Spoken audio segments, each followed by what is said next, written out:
Case 27. The office was suffocating with rain that night. Water slipped over the old alleys as if the city was slowly melting, while Salim Al-Rawi sat alone in his office overlooking the port. A warm yellow light seeped from an ornate window, cutting the darkness in half over his face. Before him, a cold cup of coffee. And on the table, open files of unsolved cases. Salim lit a cigarette, then put it out before the first puff. For months, he hadn't liked smoke. It reminded him of hospitals and the incident he didn't want to remember. The office phone rang once. He looked at it. The ringing stopped. After seconds, the lights went out for a brief moment. Then they returned. Salim sighed impatiently. The electricity company will kill me one day. He closed the file he was reading, got up towards the window, then froze in place. There was something on his desk. A file. Old. Black. It hadn't been there moments before. He slowly returned. He hadn't heard the door open, and he hadn't seen anyone enter. On the cover was written in faded red script, Case 27. No sender name, no address, just a number. Salim slowly sat down. Then he opened the file. Pictures. Inside, there were pictures of an ordinary man. 30s, his features tired, wearing almost the same clothes in all the pictures. But the strange thing, the pictures were taken in very different places. Cafe, train station, busy street, small shop. And in every picture, there was another person exactly like him. Not a normal resemblance, an identical copy. The same face, the same eyes, even the small scar near the eyebrow. Salim turned to the last picture. Behind it, he found a sentence written in shaky handwriting. "He's taking my life." Silence fell. Then he found a folded paper inside the file. He opened it. An address and a time. 11:30 a.m. Don't be late. Salim looked at the clock. 11:07. The address led him to an old neighborhood near the port.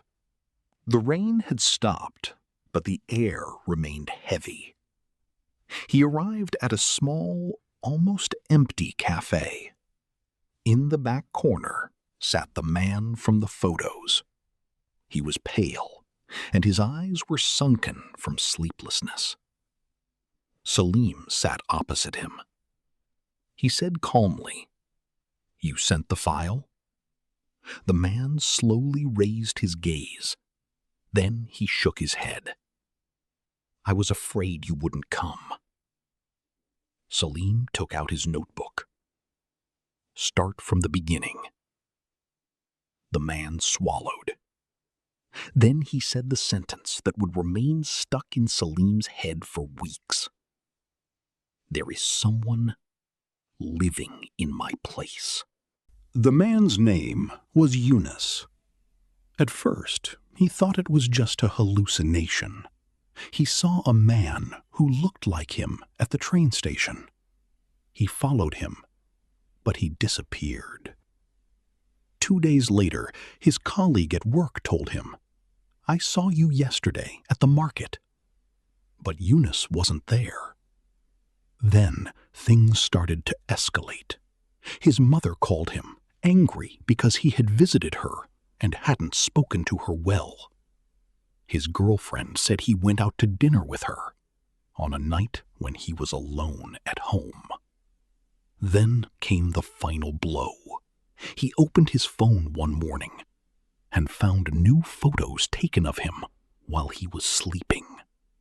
And in the last photo, there was someone standing near his bed, looking exactly like him. But his smile was not normal. The investigation. Salim was not convinced by the copy story, but he was convinced by the fear in Eunice's eyes, and that fear cannot be faked. The investigation began. He reviewed the surveillance cameras in the places where the other person appeared, and every time, the cameras did indeed record Eunice, but the real Eunice was somewhere else. Stranger still, the copy was not behaving strangely.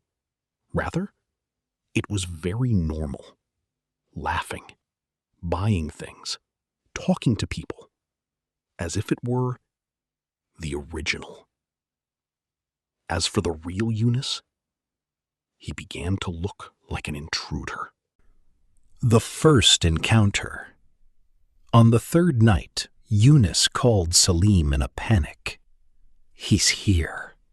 Salim immediately set off. He arrived at the old building where Eunice lived. He found the door open and the lights off. He entered cautiously. The sound of the television was on by itself. Then he heard footsteps upstairs. He went up slowly. The bedroom door was ajar. He pushed the door. He froze in place. There was a man standing by the window, his back to the door.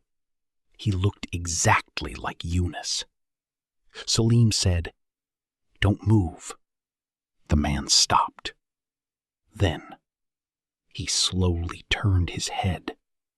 His eyes were terrifyingly empty, but the smile, it was wider than it should be. He whispered, "You're late." Then the lights went out. The power came back after 2 seconds. The room was empty. No one, even Eunice, disappeared. Salim quickly checked the place. No signs of forced entry, no blood, no sound. Only one thing. On the mirror, a sentence was written with a wet finger. "The original is always replaced." Salim felt, for the first time in years, real fear. The recording. He returned to his office near dawn. He sat in long silence. Then he began reviewing the recordings from the small camera he always carried with him. He pressed play. The room appeared. The man appeared. Then the moment he turned towards Salim, he paused the video. He zoomed in on the image. His heart almost stopped. The man not only resembled Eunice, but also had Salim's features, as if the two faces merged for a single moment. The end. Salim stood before his office window. The city began to wake up. The distant call to prayer mingled with the sound of the sea.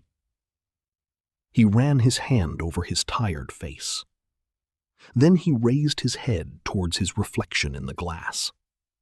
At first, everything was normal. Then, the reflection did not move with him. Salim froze. His reflection looked directly at him. Then, it smiled.